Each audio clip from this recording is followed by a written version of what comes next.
noneho aza gusoza abahamagarira kwihana, arababwira ngo iyo minsi yo kurijwe Imana yarayirengagije. Ndikubwira nawe twumva udukurikiye nuko iminsi yo kurijwe Imana yirengagije. Imana yirengagiza iminsi wabayeho uri mu bujiji bwo kutamenya Imana.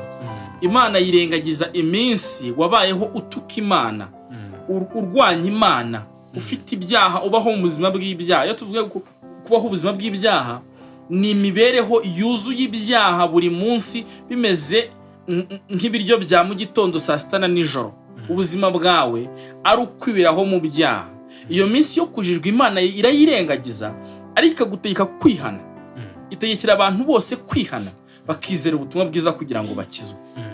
Cyo nguhamagara ni iki ngiki, nuko uyu munsi ari umunsi w'agakiza kawe. Uyu munsi ni umunsi wo kugendererwamo. Uyu munsi ntiwinangire umutima nkuko hari abantu binangiye umutima Imana ikabarimbura.